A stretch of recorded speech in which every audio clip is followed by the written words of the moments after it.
All right, so welcome to the boot camp. This week we have Shirah, who is the CEO of NightCapIt, and she's had a lot of great experience as a young woman entrepreneur and starting her own company. She pitched on Shark Tank and was funded, which is really amazing and hard to do. So Shirah, welcome. Thank you for being here, and we look forward to hearing about your experience. So this is NightCap. I am the CEO and co-founder of NightCap. And I originally, let's talk about what the product is at first. So basically, NightCap is a scrunchie. You can wear it on your wrist or in your hair. And when you go out to the bar, you essentially would pull out this cover from the scrunchie and it goes over your drink. So if you can see my little demo right here, it's a scrunchie for your hair. And then you pull this out, it goes over your drink, and then you pop in a straw. Not only does it physically protect you from drink spiking, but it acts as a deterrent and it tells the bad guy not to mess with you. So I had a friend who was roofied, and a couple weeks later, I thought of the idea in a dream when I was sleeping. And I woke up and I told my dad about the idea that I had. Instead of kind of telling him, though, I wanted to show him what I meant. So I grabbed my mom's pantyhose and a scrunchie from my room, and I created the first prototype. So it's been 4 years since then. We have expanded our product line to a whole realm of different things. We have beer bottle tops, we have koozies, we have gift boxes, keychain versions for a unisex option. So we've kind of covered it to be a safety company and for people to be able to protect themselves no matter who they are and what they're drinking. So it's gonna play that song, but just to give you the background of it, before I go to that slide again, that video that I'm about to play was like a 8-second video that I posted on TikTok. And I believe we've made like over $100,000 just from this one video being on social media. So I'm going to play it for you. It's just a video of the product. So if it doesn't play, that's fine. But it's just a demo of how it functions. I already showed you guys though. And then on the other side of this slide, I'm going to move you over here.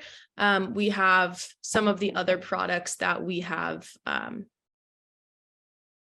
basically invented / gotten the rights to sell. So if you see on the bottom right corner, there is like a sticker version over here. We acquired this product from the UK. So this company in the UK actually gave us the rights to sell for us to sell it in America. So what this did for us.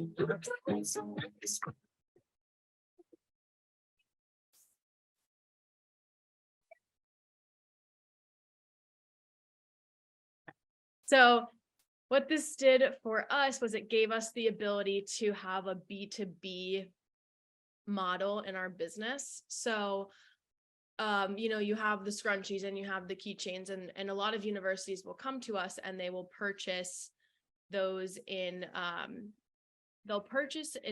sorry, I'm gonna just put you there. So they'll purchase these products in bulk, but however, this sticker that we have now gives us the opportunity to sell drink spiking prevention products to bars, universities, clubs, music festivals in bulk at a very, very low cost, because these stickers are a couple cents, and we have the ability to brand these with QR codes and stuff like that. So it's really also spreading awareness and a great place to advertise on your drink. This is a picture of the first prototype I created out of my mom's pantyhose and a scrunchie from my room. You can see my dad sitting in the background. This was, I think it was April 2019.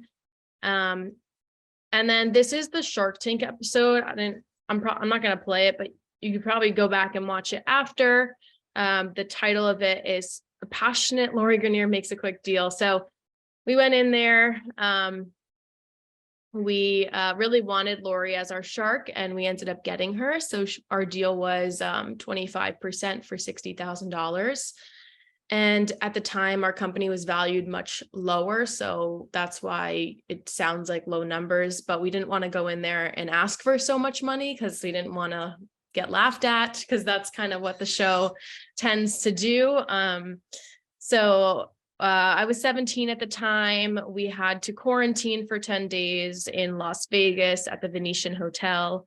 And on the 10th day, my brother and we are taken out to go film, and you wait in this room for a really long time. And then they put you behind the two doors, and the first door opens, and there's no music, like the Shark Tank music that you all know, like it doesn't exist. So you walk down the little aisle, and the doors open, you see Mr. Wonderful's head, and you stand there, you do your pitch. It takes about 30 minutes to 2 hours, which I've heard that is just unbelievable. Ours was about 32 minutes. And they chop it up to about 8 to 10 minutes. So you don't see all of it, but it is not scripted. You just really just don't see the whole thing. So, yeah, it was I mean, it couldn't have gone better for us. Honestly, it was the most amazing opportunity, and it gave us so much exposure for our business and credibility. So if you ever have the opportunity or ever want to apply, I would highly recommend it, because all we did was apply online, and that's it. It wasn't like a magic spell. Like, it was just an application. So it's really as simple as that. And yeah. So these are two of my favorite testimonials right here. A little bit sad, unfortunately, but these are the two. I've referenced these two reviews a lot, in case, when you're in business, it gets overwhelming and things go wrong, and sometimes you forget why you're doing something. So it's really important to know, why, and like who you're helping, and like you're making a difference. Like, obviously NightCap is a huge safety product, and it doesn't mean you have to be protecting people's lives in this case, but you always want to have, you're always solving a problem, and you want to know, like, what is your mission. So this one on the left here says, someone named Anna, she was dancing at a club, and she was walking through a better lit lobby after she was dancing and sipping through the straw, having a good time. So when she was walking through the lobby, she noticed a half crumbled pill on the cover. So someone obviously tried to drop something in her drink, and she doesn't want to think about what could have happened if she didn't have a nightcap. So when I read that, it was pretty crazy, because I never thought someone would actually try to, unfortunately, put something in someone's drink when there was a cover on it, but I guess they might have just not seen it. The other person actually messaged me and said that her boyfriend bought her a nightcap. She thought it was silly, and she put it in a drawer, forgot about it. Then she ended up going to a bar and was roofied with meth. She ended up at the emergency room, and it caused her to be depressed and traumatized. So going out now, she has to take the nightcap with her, and it makes her feel a little bit at ease.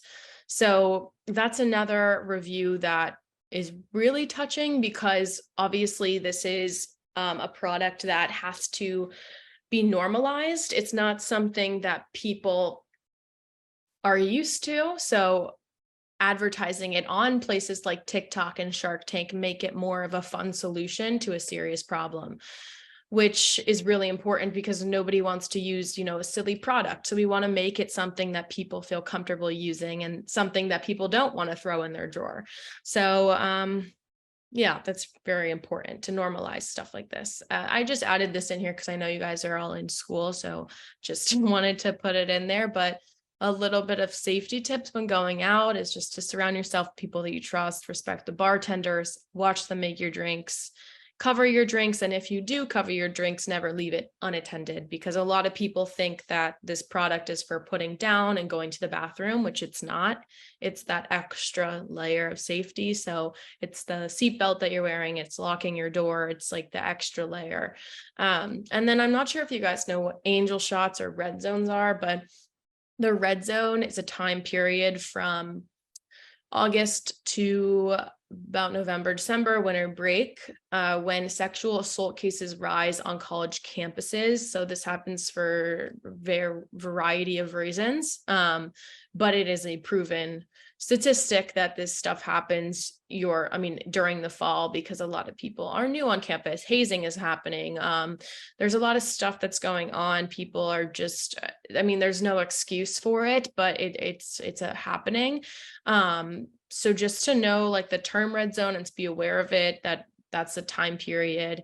And an angel shot is when you feel uncomfortable, when you're out at the bar, you can go up to the bartender and say, hey, I need an angel shot. And that's code word for I need help. So that's just always good information to know.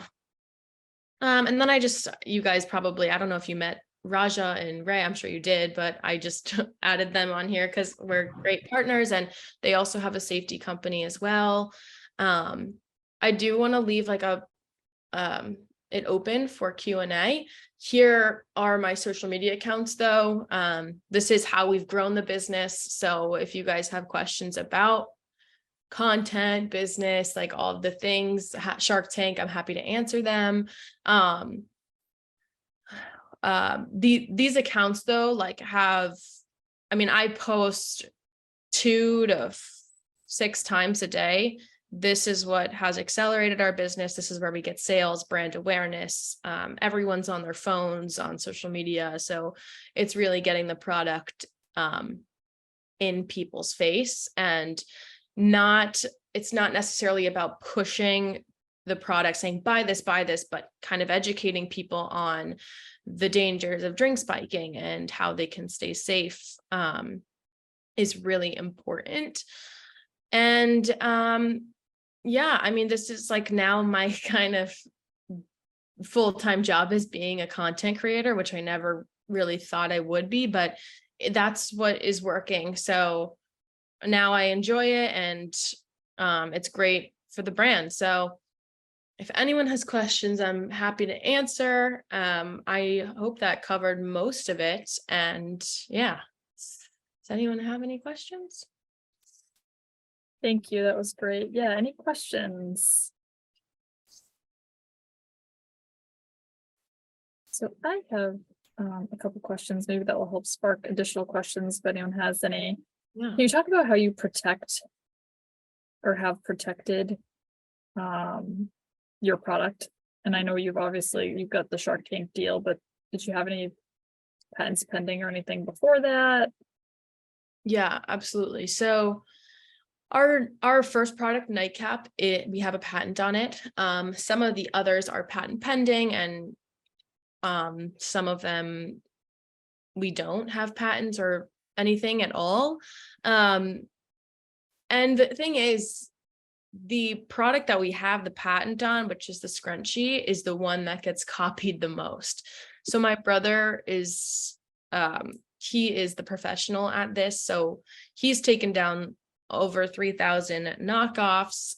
We've had big companies like Shein, Nasty Gal, Boohoo, Temu, they've all put the product up online, and it's really unfortunate to see, because some of these brands I've been buying from. So it's like, I'm not going to support you any longer, but just because you have a patent, people will still copy. Like, unfortunately, that's just how it is. There are ways to get it removed. We now have like a very fast way to do it on Amazon, because even on Amazon, things will pop up and there'll be copycats. So my brother, I think he has like this code on Amazon that he just puts in, and it removes the product. And that's just because we've done it so many times that Amazon knows that we are the creators of it. So he finds new ones every day. There are platforms that will scan the internet for products that are copying you, and they will go in and take them down. But there are just so many copycats out there that he's doing it every single day. So my brother has had to like send emails to these big companies and basically say, hey, like, if you don't take this down, we will make a TikTok video showcasing that you're copying our brand. And if that's kind of what it takes to get them scared, then that's what it takes.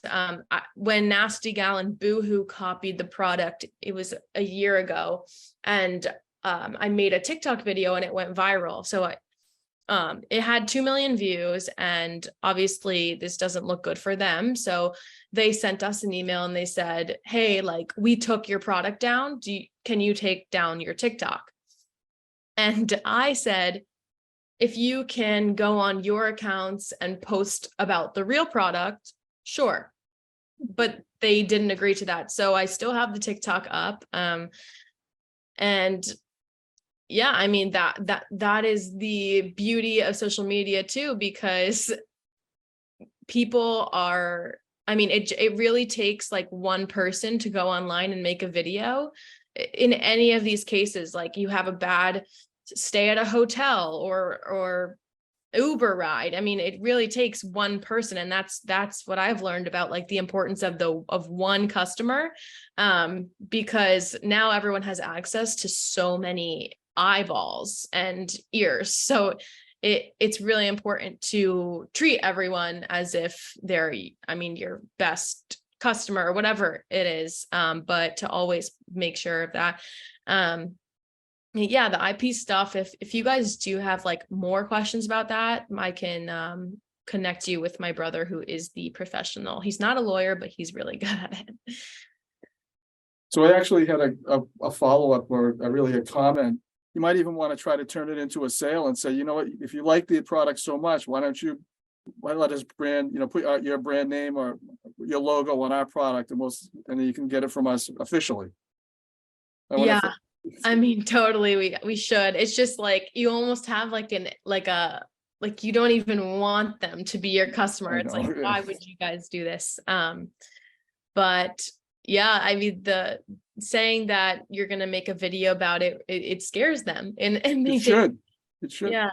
So speaking about like having them be a customer, we do work with, I mean, it's probably, our business is probably 50% like 60% B2B. We sell to a lot of universities, and they'll customize their logos on them. We sell to bars, the liquor companies, stuff like that. And our next kind of step, what we want to do, is get into music festivals. The sticker that I showed you guys before is like a huge opportunity to not only protect people at these music festivals, but get companies' logos on them. So our goal is for, let's say, Bacardi is sponsoring the music festival. Instead of putting Bacardi's logo on the window or the bathroom door, you could put it right on everyone's cup, and everyone's staring at their beverage. I mean, it's right in front of their face. So it's a great opportunity to not only protect people, but it's ad space. And that's kind of the next step that we're going into. There's just so much potential with a product like this too. Everywhere that sells alcohol could sell these products. Every sorority, every fraternity could provide these to their chapters. Yeah, I mean, there's just so much room, and sometimes that gets overwhelming, but you just have to take it one step at a time, especially since it's just my brother and I that are working on the company. It's just us two as the employees. And then we have 2 investors, which are Lori from Shark Tank, and then some singer-songwriter named Julia Michaels. But yeah, is there any other questions? I have a question. On the on the patent infringement front, what advice or direction did your investors, hopefully they're also mentors, give you to, try to stay ahead of such practices? I think I think they took an interesting route where they were like, you could also go the trademark route where, like, if they're taking your name and they're taking, your slogan, like stuff like that, you can, I think that's easier to get them for. Like, if they're using your pictures and copy, we have someone right now that is literally like, they have the exact same website as us. They switched up the colors, but the packaging's the same, the website's the same, everything like that is the same. However, we don't have a patent. Like, we have a patent in the US. So if they're selling in the US, then we can do something about it. But unfortunately, in the beginning days, we did not. Something went wrong where we weren't able to get the international patent, which is a bummer. I wish we did. But yeah, they definitely are mentors. And then if you do have any other questions, yeah, I'll send you my brother's information. I am not the professional on the IP stuff, but yeah, that's my answer. I'd say the trademark stuff is also a way to get them. Okay, thanks. I was just wondering what perspective they had. That's all. Thanks. So you actually try. I think you're muted.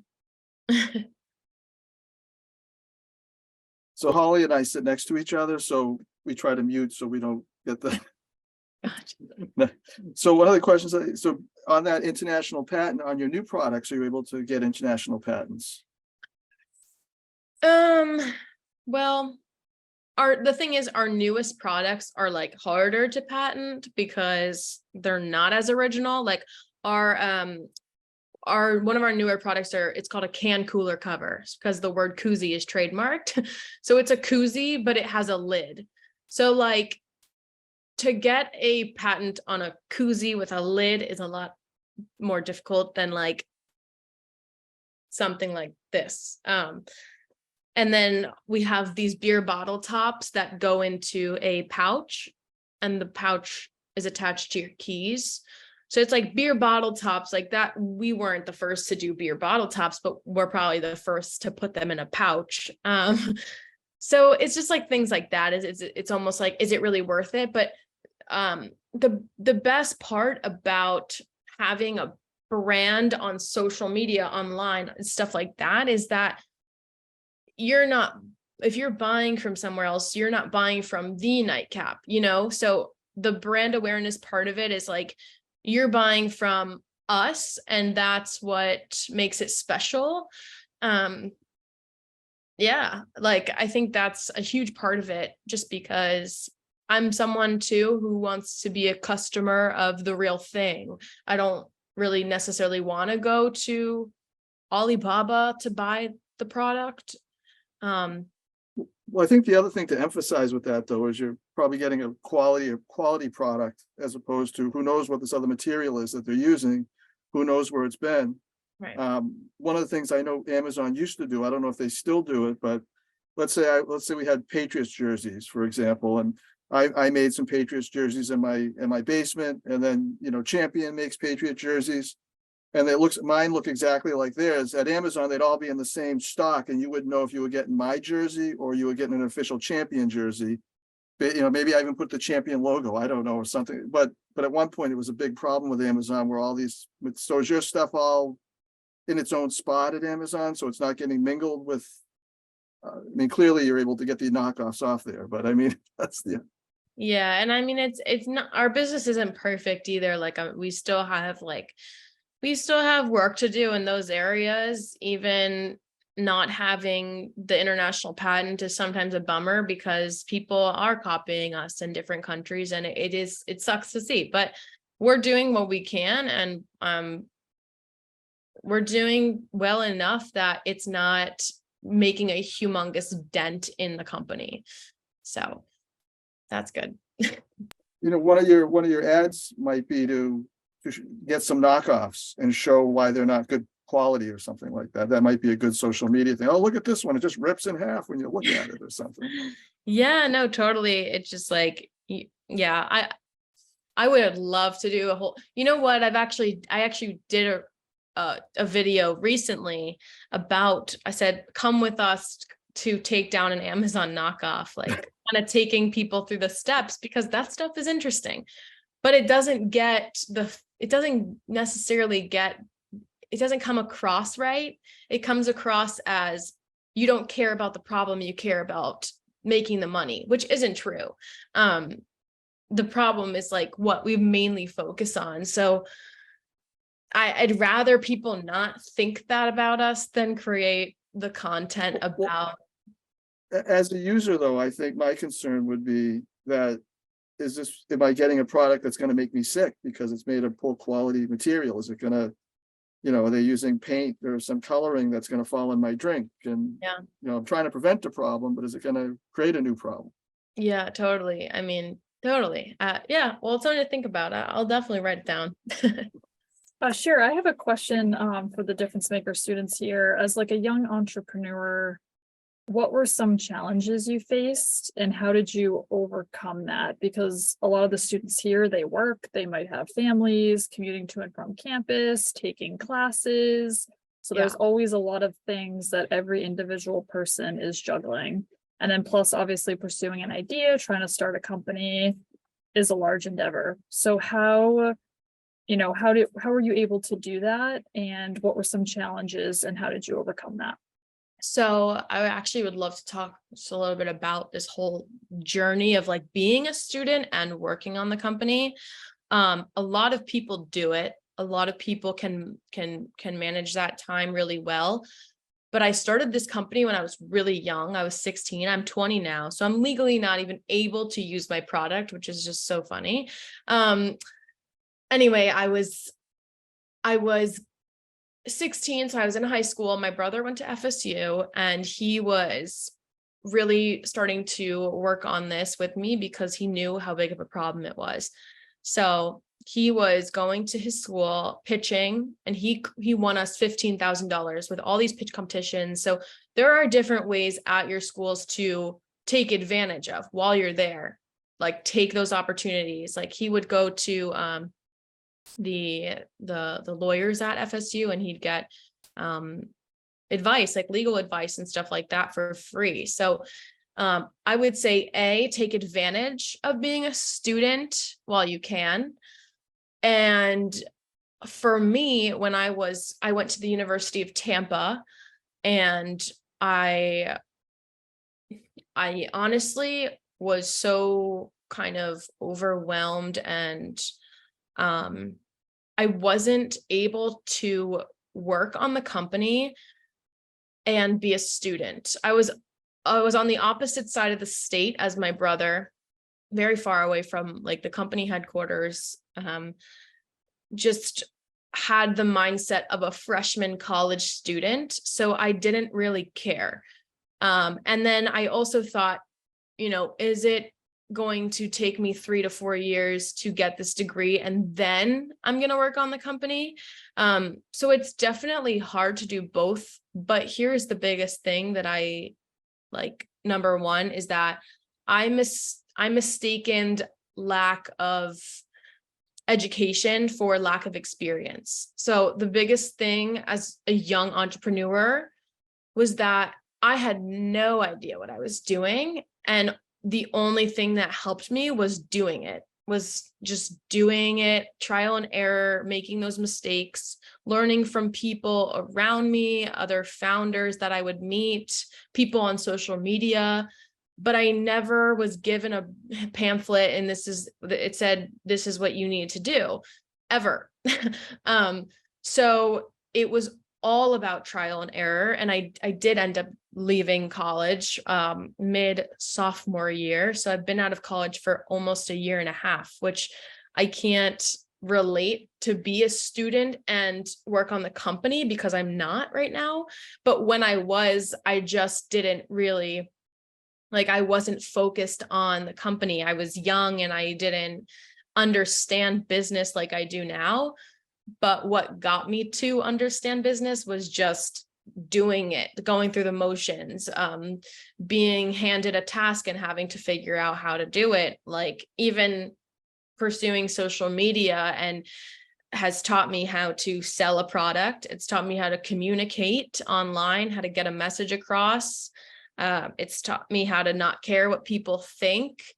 It's taught me a lot. So it's not going to be easy. It's obviously time management is a huge part of it. But there are advantages to being young and there are advantages to being a student. So use those advantages while you can. And yeah, that's what I would say. I hope that was good enough, because honestly, I haven't experienced sexism as much as I've experienced ageism, because when you're 16, 17, you can't pick up the phone and just be like calling a manufacturer. I thought that nobody would want to take me seriously. So I didn't even want to pursue anything really. But nowadays it's so normal for like a 15-year-old to have a company that it's like, who cares? So yeah, I would just say like you kind of build a confidence along the way of stepping into wearing different hats and all these different things. Cause I mean, nobody really knows what they're doing anyway. So yeah. Awesome. Any questions from the students? Yeah, so Yeah. that was definitely cool to hear. That was something I kind of was wondering as well. But kind of bouncing off of that, how long after like you initially got the idea and like started everything did it take for you to get like your first sale? And what did you do to like keep motivation, like keep working on this? Great question. That is a good question. I'm gonna stop sharing this also. So how do I go back to wait, sorry. How do I actually whatever. I don't know how to do it. So I would say our first sale, well, we did pre-orders in 2019. Before we went on Shark Tank, we did pre-orders. So people like family, friends, donations, people were buying the product before it was even out on Indiegogo. So it was exciting. Like, wait, what was the second part of that question? Sorry. It was like kind of like what caused you to stick with it? Like if it was a long time, like yeah, I don't know. Right. Yeah, you asked how did I stay motivated? I would say, I mean the first sale, like it was super cool just because like I thought of the idea in a dream and then it really like came to life. And not only was it just an idea, it was like something that could really protect people, which has always motivated me along the way, is that it's saving people. And I would say like, I don't know, motivation's a hard one. Like you just have to find that within yourself and surround yourself with people who are also motivated. But always like focus on the problem that you're solving and like the mission. That's like the main one. So kind of what was I gonna say? Like so on the first time you guys went live on Indiegogo, was it like super successful or did you have to like repivot from there? No, it was not. Actually, I had a friend whose mom was very involved in Fox business. And so she got us on the show. And that is what helped our Indiegogo like kind of reach our goal. So we flew out to New York and they sat us down in these chairs and they said 3, 2, 1, go. And it was my first time on live TV and it was the scariest thing ever. And it's the most horrible interview I've ever done. And you please don't watch it. So that raised us a lot of money. I think it was a couple $1,000s within the like 10 minutes we were on the show for. So we were, I mean, that was just honestly luck and like who you know, but no, like it wasn't successful. This is a product that it was really hard for people to get behind, and it almost was like silly in the beginning, but I mean, here we are. So we've sold over 500,000 units, which if you want to do the math, it's about $5 million in sales. So is that show Shark Tank, or is it like a different show, or are you talking about Fox Shark Tank? Business Network. It was called Oh, Making Money okay. with Charles Payne. So yeah, pretty random, but Yeah, no, it's yeah, still super cool. Gave you guys a platform to show yeah, your it product. was awesome. No, it was great. That's It was cool. great. I think Shira brought up a good point of who you know, and that's a big part of networking. So going to events, Dave and I will be sharing events as they come across our emails. Boston has a lot of networking events. Raj and Ray, who are some of the bootcamp advisors, that's how they built their network, got additional funding, for example, getting into and applying to additional accelerator programs like Mass Challenge, just as one example. And I know Shira mentioned Indiegogo, so that's a crowdfunding campaign. That a lot of young entrepreneurs or early entrepreneurs use. And Raj and Ray have experience with that as well. And they, I believe, did over 200% of their goal. So if you have questions about any of that, Dave and I will send information as opportunities pop up, and then all of your advisors, we can also get you in touch with them if you have additional questions. But networking is really huge. In the past, Difference Maker students who have gone to Difference Maker events as well, some alumni just have literally written a check and given them to the student teams, like, here's $5,000-$10,000 because I believe in you and I believe in your idea. So I think that's a really great point that you brought up, reaching out to family, friends, leveraging that you are a student. So people are actually, they like to talk to students. They like to help students. They like to see, you be successful and to support you. So to Shira's point, if you pick up the phone, you say, I'm a student, I have this idea, I want to talk to you, or manufacturers and all that stuff, they will find time for you, like 9 times out of 10. That's what we've seen with Difference Maker and our students, at least. So I think those are really good tips, Shira. So the who you know aspect is so much larger than I realized. And I still go to networking events just because like the company does well. Like I still am always, also if my computer dies on me, I'm going to log on my phone. So don't worry. I still go, I have like 2 networking events I'm going to here in New York City. I don't know really anyone here. I'm just going to go, and like, I think it's so important to surround yourself with those people who are doing the same things as you, and people who are even, doing better than you. Not saying that you ever have to compare yourself to those people, but look at them more as a motivator. However, this one story is so crazy, I have to explain. So I went to a conference a couple months ago in March, and it was in Las Vegas, and I brought my roommate as my assistant. And at this it was a retail conference. It was called Shop Talk. And not necessarily was this going to be like extremely beneficial for us, but it was what you made of it. So the people that were there, I mean, you had the CEO of DoorDash, CEO of Pinterest, CEO of Ulta, all these like big names kind of just walking around, very accessible. So the CEO of Forever 21 was there, and my roommate and I were watching her present something. And afterwards, we just walked right up to her, and I said, hey, like, you did a great job. This is my product, by the way, NightCap. It's a scrunchie. It prevents you from being roofied. And she takes it. She looks at it. She's like, I have a 13-year-old daughter. Let's get this in the stores. So now we're going through the process of getting into Forever 21 just because of that 5-minute encounter with this lady. I mean, the CEO, like, you go straight to the CEO, like, you never know what's going to happen, I guess. So stuff like that is so important, and like putting yourself in those situations where you could meet the CEO of Forever 21. Like, don't be afraid of those.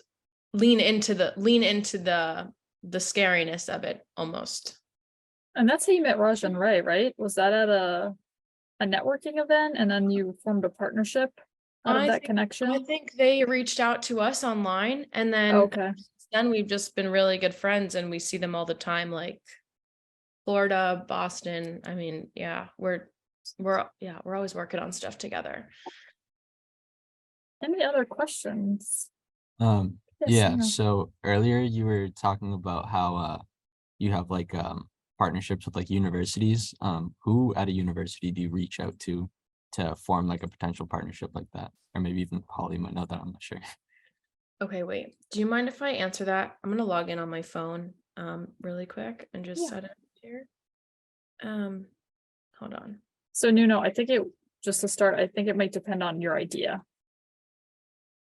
So for example, Raja and Ray, or maybe even Shirah would reach out to, or Shira's back, so. Here I am. Okay. So the question was, sorry, can you repeat it one more time? Yeah, I was basically just asking like who at the university, at like different universities would you reach out to? So for us, we would reach out to risk management. We'd reach out to health centers. Normally they come to us because reaching out to every single university is really difficult. So we have kind of put ourselves out there so much to the point that they do reach out to us. But normally, like, obviously it depends on the product. So like risk management and health centers make sense for us. And sometimes like a marketing director, because I don't know, it really is random, and all these universities have very like different positions. So it really depends, but yeah, like there's like a safety coordinator, stuff like that. So even campus safety will purchase from us. So it's really always different. I know there's a question in this chat. I saw Yeah, I it can read earlier. it to It you was if about that's helpful, Shira. So it's from Elliot. Could you elaborate on how you use social media to spread awareness of the problem and product? And then once you answer that, there's a couple of other questions in the same box.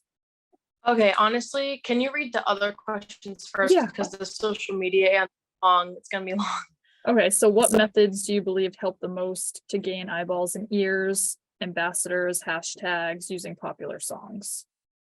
So that's social media question too. So I would say not using popular songs and showcasing yourself online. I've turned into a social media consultant because of how important this stuff is. So when I dropped out of school, I decided to go full force into the content space and see what it could do, because I realized as a consumer, I was buying the products where I felt like the founder was my friend. So I made an account for myself, and I chose like, okay, I'm gonna start to grow my brand alongside my personal brand. So what that means is creating a relatable, transparent persona where I am speaking to you as if I know you, as if we are friends. I think that trending sounds, I think, take away from you as a person. Building a brand, you need to include your voice. You need to include like like the smallest things, your tone of voice, your personality, who you are in any way, in the littlest way. Just showcasing that online is going to be a huge aspect of it, because people want that connection. They want to feel like they know you, and they want to feel like they trust you with the products that they're buying. So I was saying earlier that we spread awareness and not necessarily push the product, because if I am consuming someone's couple tips about health or like social media, I am automatically, if I'm learning something from someone, I'm automatically going to trust them, and I'm automatically going to want to buy whatever else they're selling because I want to know more. So I do that, because the world is a scary place and people need to know how to navigate the going out world and how it can be unsafe. I do that because we want to genuinely spread awareness that this is going on, that not every time someone is roofied, it's reported, but this stuff is really, really happening. And it's not a joke. A lot of people think that this doesn't exist.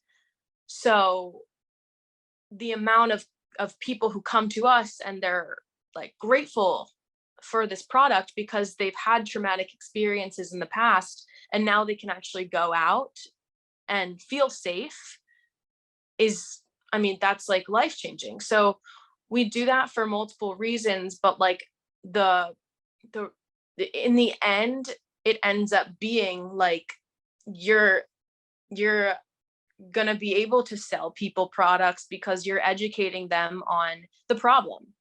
So it's just a huge factor that goes into it. I mean, no matter what you're selling, I feel like education's a huge part of it. What was the other question? Did I answer the other one? I think you did. I think you started answering the other one first.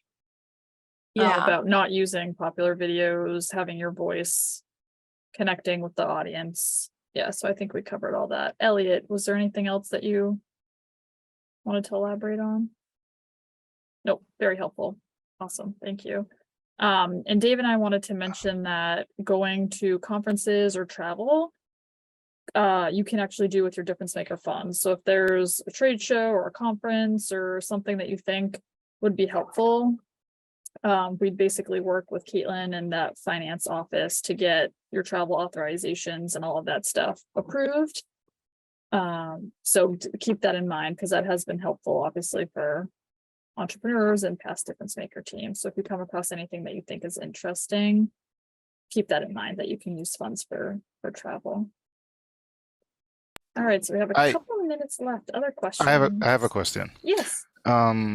Somewhat of a follow-up question to the question I was asked in the chat. Do you use influencers to promote your product? One, if yes, then like what percentage do they contribute in terms of either customer awareness / acquisition or percentage of profit, roughly, just to see how effective they are?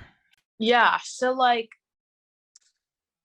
influencers is interesting because now compared to 2 years ago when they really started, now they are charging just absurd amounts for what the ROI is.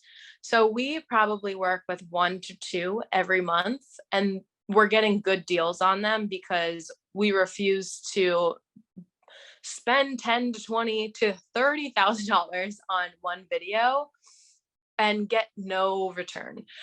So that stuff is happening with many, many businesses. I mean, they're spending $40,000 for a couple seconds of your time or of content, and they're not getting anything back. So it's a value thing, right? So like, it needs to be fairly priced, obviously. The influencers need to make sense. So typically if we work with them, they're safety influencers or they go out. But I don't know if anyone here, like if you guys follow Barstool Sports, but like 2 years ago when we started, or four, I guess it was 3 or 4 years ago when we started, our first influencer was Brianna Chicken Fry. And she charged us $140 to make a video, which was fine. Like $140 is perfect. I mean, like staying in the couple $100 range is ideal. But today, if she were to give a price on a brand deal, it would probably be $10,000 to $15,000 for the same video. And that's a huge part of why I started the content factor of it, is because we are not choosing to find these people to promote us and just not see anything happening. It's so much more valuable to have someone represent your brand, if that's either you or someone else do it. But it's so much more valuable to have that one person, that one face that they recognize. And also when I do it, it's not like I'm charging my company for it. So yeah, I think the influencers are kind of dying down. There's different talks about micro influencers and this and that. If it makes sense, then I would say do it. I would say try it a couple times, but don't go spending thousands and thousands of dollars, because there are so many influencers out there who will do it for a fair price. And then also make sure they align with your brand and make sure it makes sense about their content and your brand kind of aligning, because if not, then people see through that. So yeah, I mean, it's ridiculous now. So the influencers, I just can't, ridiculous. What the insight do you think on social media side, do you think videos and content creation could be useful?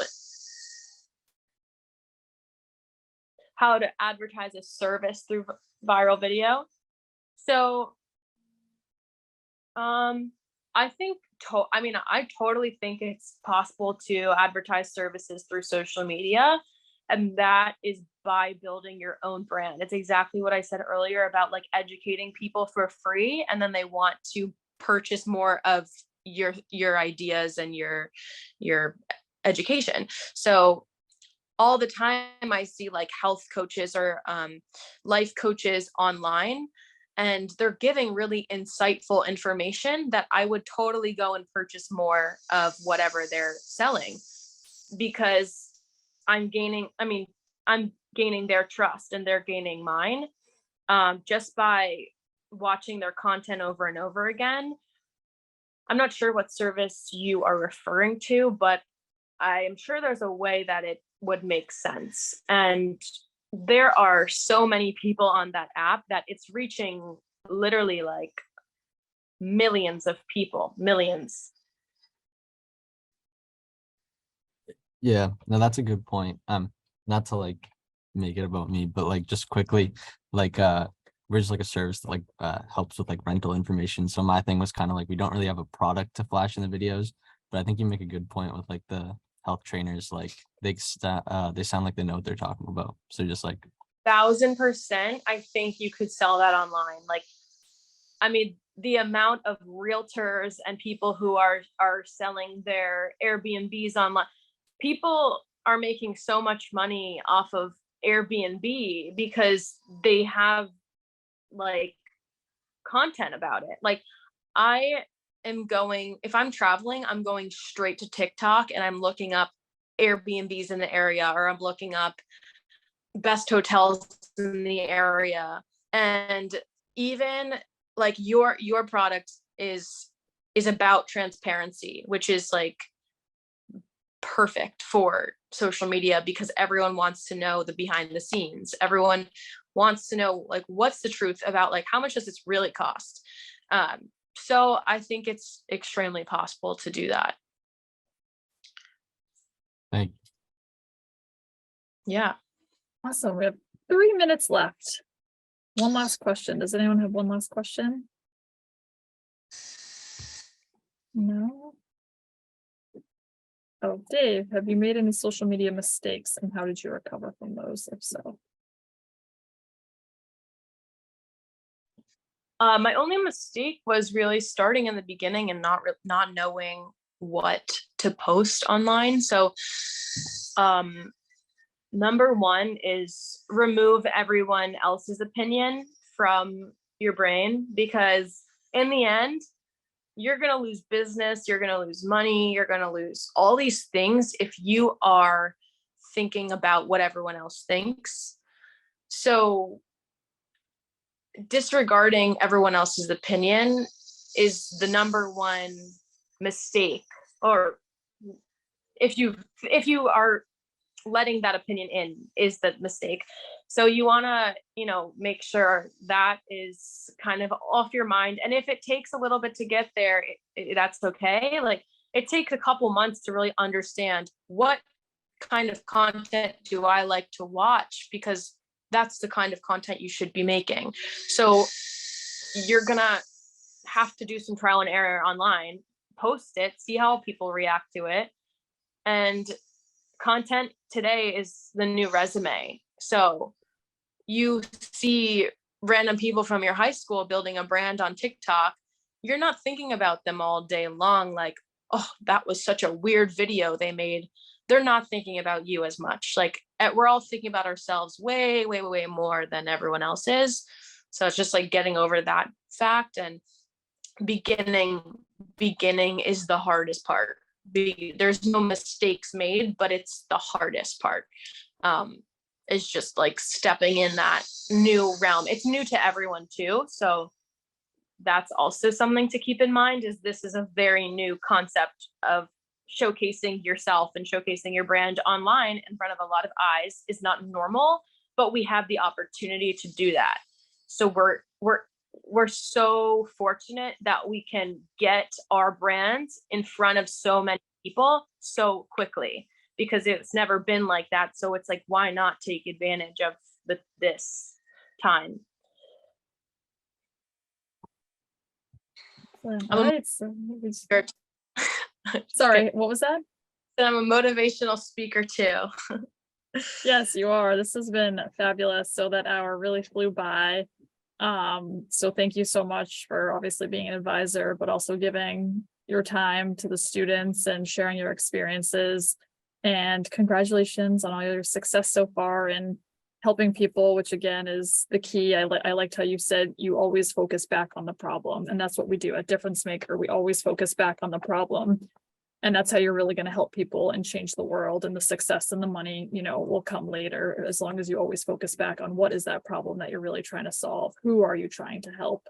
So, yeah, it's already 1:00, crazy, but thank you so much, Shirah. Thank you so This was much. really great. And thank you all for being here as well.